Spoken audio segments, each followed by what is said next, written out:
Olá a todos, caríssimos irmãos e irmãs, sejam bem-vindos a mais um vídeo aqui do canal. Eu sou Elisângela Alexandre. Hoje nós vamos falar sobre a diferença entre oração e rezar. É uma questão bem polêmica, muita gente tem dúvida, muitas pessoas até têm vergonha de falar rezar. Então, eu vou tirar bem essa dúvida hoje. Pega o seu caderninho, a sua Bíblia, nós vamos estudar e vamos anotar. E só para o pessoal que tem dúvida, a meu respeito, além de catequista, a minha formação acadêmica, eu sou professora de língua portuguesa, sou formada desde 2002 em letras, né, professora há 22, 23 anos, e também sou pedagoga, sou pós-graduanda em literatura, então eu vou poder explicar bem para você, ok? Vamos começar! Qual a diferença entre orar e rezar? A palavra oração tem como etimologia a palavra oratio, que quer dizer fala, discurso, os, que quer dizer boca. Do indo-europeu a gente tem o or, que quer dizer pronunciar uma fórmula ritual. Presta atenção. Pronunciar uma fórmula ritual. Nós vamos voltar nesse daqui. Inicialmente, a palavra oração, ela significava apenas fala. Depois que passou a ser falar em público, discurso. Então, oração é, aquela pessoa é muito boa em oratória. Nossa, você viu como fulano fez uma oração tão boa. Ele é um bom orador. Você já deve ter ouvido falar. Então, gerou a palavra oratória, que é o estudo de falar em público, né? De falar alto, de discursar. E também você já deve ter visto na aula de língua portuguesa, quando o professor fala assim, olha, vamos ver quantas orações tem a frase, ou seja, quantos verbos tem na frase. Pela quantidade de verbos, a gente sabe se é uma oração simples, com um único verbo, ou uma oração composta, com mais de um verbo. Então, a palavra oração, que eu quero que fique muito claro para você, é que ela não é destinada exclusivamente a falar com Deus, mas ela é destinada a falar. Então, em diversos aspectos, a palavra, ao estudo da palavra. Agora, a palavra rezar. Dentro da sua etimologia, ela vem também do latim recitare, que traduzindo a gente traduz como recitar, súplica religiosa ou prece. Agora, em termos de significado, aí ela já tem como significado adoração, louvor, súplica, rogo, prece, pedido de petição, ou pedido, intercessão, agradecimento, expiação, bênção e prece. Vamos ao fundamento bíblico. Abrindo a sua Bíblia aí em Marcos 14, 38 e 39, você verá: vigiem e rezem, para não cair na tentação, porque o espírito está pronto para resistir, mas a carne é fraca.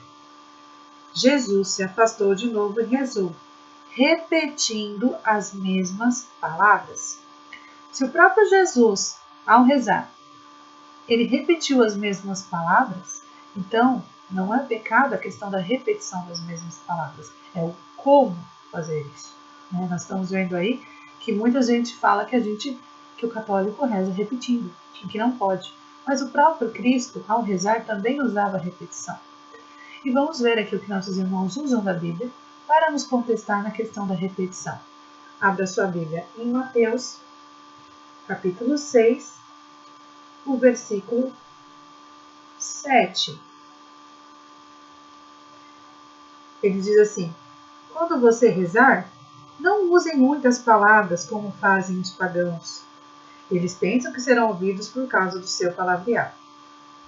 E aqui, eles querem dizer, eles justificam que repetir é pecado, né? Mas na verdade, aqui quando Jesus diz, e até seria interessante a gente usar os argumentos que nos acusam, né? Quando nós, por exemplo, rezamos o terço, nós realmente repetimos muitas orações. Então você vai dizer assim, é pecado então rezar o terço? Depende de como você tem rezado o terço, meu irmão. Porque rezar o terço, na verdade, é muito profundo. Tem um grande ensinamento de fé ao rezar o terço. No terço, nós meditamos. Só voltando antes de dar a formação bíblica, vamos voltar lá na questão da tradução. Vocês viram que a palavra oração quer dizer pronunciar uma fórmula ritual. E recitar, se a gente só for pegar a questão de tradução do latim, também é recitar, repetir. Então, por isso que você já ouviu muitas vezes o pessoal falar, significa a mesma coisa. Porque em termos etimológicos, elas significam igual. Por isso que no seu dicionário vai vir como sinônimo. Agora, se a gente for ver em termos mais profundos, né, em termos de significância, a palavra rezar ela é muito mais voltada para falar com Deus.